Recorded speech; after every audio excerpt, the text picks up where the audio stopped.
Mutual fund के अंदर एक ऐसा पॉइंट आता है जहां पे फंड का बड़ा होना उसका स्ट्रेंथ नहीं रह जाता है, वो वीकनेस बनना स्टार्ट हो जाता है। और ये बात मैक्सिमम रिटेल इन्वेस्टर्स को समझ में आती नहीं है। हमें क्या लगता है ना कि जिस फंड का एसेट अंडर मैनेजमेंट बहुत ज्यादा बढ़ चुका है, इसका मतलब वो फंड सबसे बढ़िया है। अगर करोड़ों लोग पैसा इन्वेस्ट कर रहे हैं किसी एक म्यूचुअल फंड के अंदर तो फंड बेस्ट ही होगा ना। और अगर कोई म्यूचुअल फंड पूरे मार्केट में सबसे बड़ा फंड बन चुका है, इसका मतलब वो सबसे सेफ होने वाला है। लेकिन मार्केट की एक बहुत ही कड़वी सच्चाई आपको सुननी पड़ेगी, जब फंड बहुत बड़ा हो जाता है तो उसके लिए मार्केट को बीट करना बहुत मुश्किल हो जाता है। और इसी रीजन की वजह से आज के टाइम में कुछ ऐसे म्यूचुअल फंड्स हैं जो एक टाइम पे एग्रेसिव अल्फा मशीन हुआ करते थे, बेंचमार्क को बहुत बुरी तरीके से बीट करते थे पूरे मार्केट के अंदर। इनसे बेटर रिटर्न देने वाला कोई म्यूचुअल फंड नहीं होता था।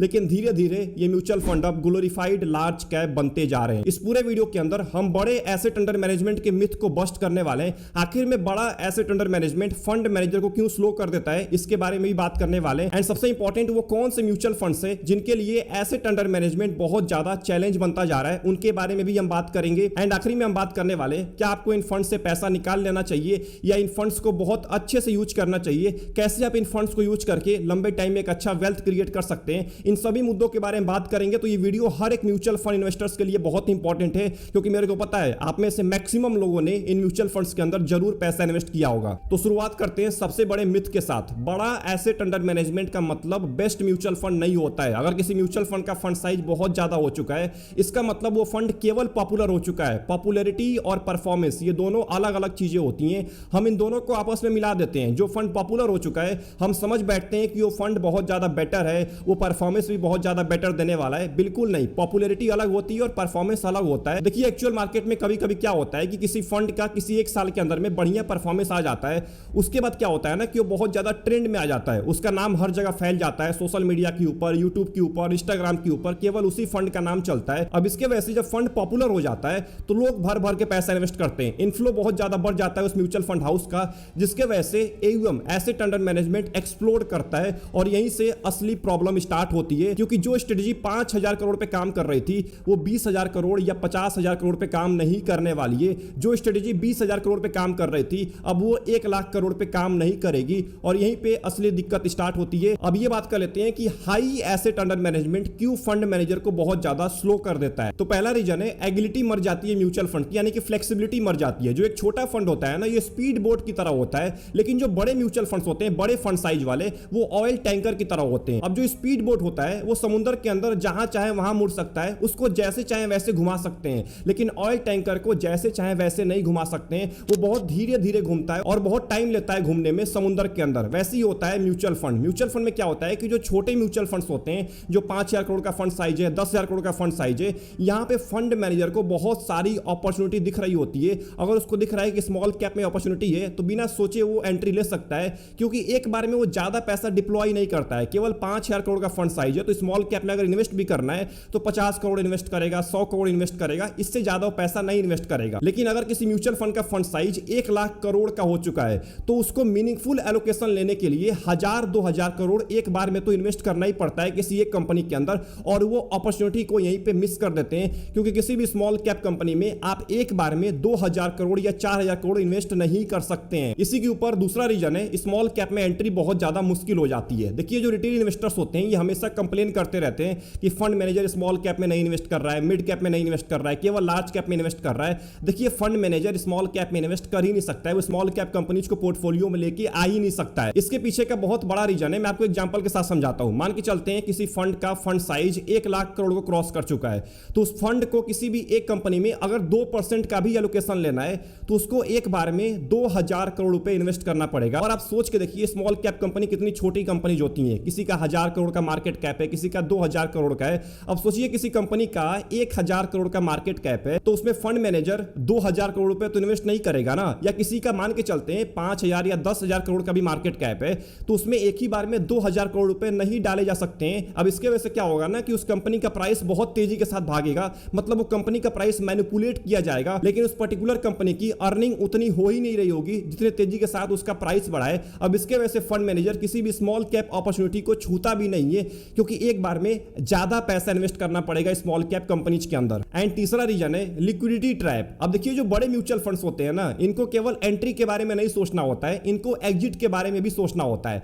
एग्जांपल के तौर पे कोई बड़ा फंड है जिसका fund size size 1 lakh crore cross कर चुका है। अगर उसको किसी स्मॉल कैप कंपनी में पैसा इन्वेस्ट करना है, अगर वो इन्वेस्ट भी कर देता है तो बेचारा जब एग्जिट करने जाएगा ना फंड मैनेजर, तो उसको सामने बायर मिलेगा ही नहीं, मतलब सामने कोई खरीदने वाला नहीं होगा जब ये बेचना चाहेगा। और मान के चलते हैं अगर फंड मैनेजर ने बेच भी दिया स्मॉल कैप कंपनी के स्टॉक को, तो तुरंत स्मॉल कैप कंपनी का स्टॉक धड़ाम से नीचे गिरेगा, वो क्रैश हो जाएगा, क्योंकि उसके पास लिक्विडिटी है ही नहीं, कोई पैसा इन्वेस्ट कर ही नहीं रहा है, केवल फंड मैनेजर उसके अंदर पैसा इन्वेस्ट किया था। इसी रीजन की वजह से फंड मैनेजर को एंट्री से ज्यादा एग्जिट के बारे में सोचना होता है, स्पेशली स्मॉल कैप कंपनीज के अंदर, मिड कैप कंपनीज के अंदर। एक बात का ध्यान रखिएगा, रिटर्न तब बनता है जब आप सही स्टॉक में सही साइज से एंटर और सही टाइम पे एग्जिट करते हैं। तो अब बात करते हैं उन म्यूचुअल फंड्स के बारे में जिनका फंड साइज बहुत ज्यादा बढ़ चुका है। तो पहला नाम आता है Parag Parikh flexi cap mutual fund, जिनका फंड साइज है लगभग 1,28,000 करोड़ का। इस म्यूचुअल फंड की आप परफॉर्मेंस को चेक करिए, आप अगर लंबे टाइम में देखेंगे ना तो म्यूचुअल फंड सबसे बढ़िया परफॉर्मर है, मतलब 10 साल में, 7 साल में, 5 साल में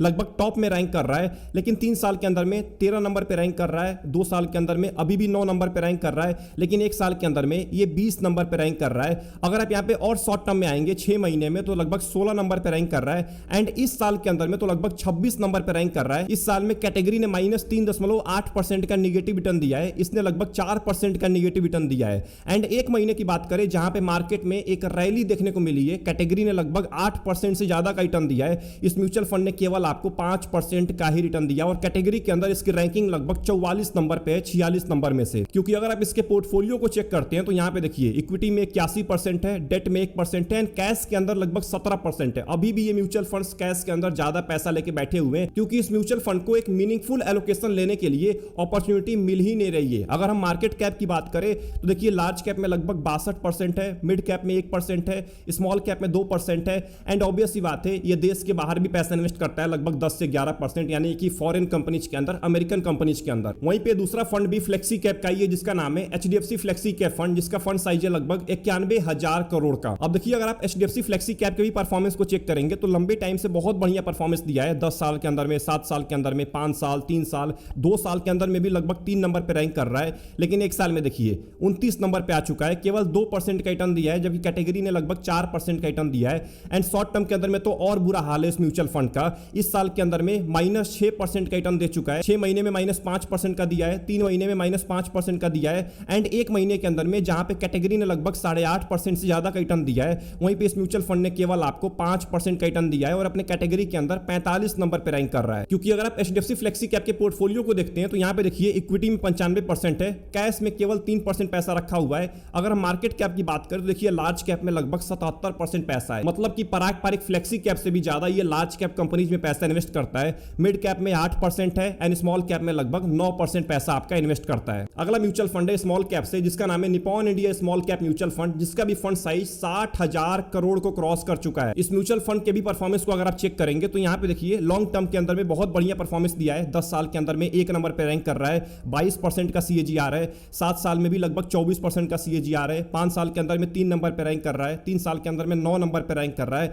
लेकिन आप 2 साल से चेक करिए, 2 साल से ये 19 नंबर पे रैंक कर रहा है, 1 साल से ये लगभग 16 नंबर पे रैंक कर रहा है, लगभग कैटेगरी एवरेज के बराबर ही परफॉर्मेंस लाके दिया है। एंड अगर हम शॉर्ट टर्म की बात करते हैं तो यहां पे देखिए 6 महीने के अंदर में 0% का रिटर्न है, 3 महीने के अंदर में 5% का रिटर्न दिया है, 1 महीने के अंदर में आपको थोड़ा बहुत कैटेगरी एवरेज से ज्यादा रिटर्न देखने को मिल रहा है, लगभग कैटेगरी एवरेज के बराबर ही है, और अपने कैटेगरी के अंदर 18 नंबर पे रैंक कर रहा है, एंड एक हफ्ते में लगभग 26 नंबर पे रैंक कर रहा है अपने पूरे कैटेगरी के अंदर। मतलब इस म्यूचुअल फंड के ऊपर भी इंपैक्ट दिखना स्टार्ट हो चुका है। ये स्मॉल कैप का म्यूचुअल फंड है, सोचिए कितना दिक्कत हो रही होगी फंड मैनेजर को। इसीलिए बोलता हूं कि जिस भी स्मॉल कैप का एसेट अंडर मैनेजमेंट ज्यादा हो चुका है उनके अंदर पैसा ज्यादा मत इन्वेस्ट करिए, क्योंकि बेचारे फंड मैनेजर को बहुत दिक्कत होती है। इसीलिए निप्पॉन इंडिया स्मॉल कैप का जो पोर्टफोलियो है ना, इसके अंदर लगभग 250 कंपनीज हैं, 250। मजबूरी में उसको स्टॉक को बढ़ाना पड़ता है, क्योंकि स्मॉल कैप में अपॉर्चुनिटी खोजना बहुत मुश्किल होता है। तीसरा म्यूचुअल फंड है मिड कैप कैटेगरी से, जिसका नाम है HDFC mid cap mutual fund. इसका फंड साइज 85,000 करोड़ को क्रॉस कर चुका है। HDFC मिड कैप के परफॉर्मेंस को अगर आप चेक करते हैं तो लंबे टाइम से ये भी म्यूचुअल फंड ने बहुत बढ़िया परफॉर्मेंस दिया है। 10 साल में लगभग 19% का CAGR है, 7 साल के अंदर में 21% का है, 5 साल के अंदर में 22% का है,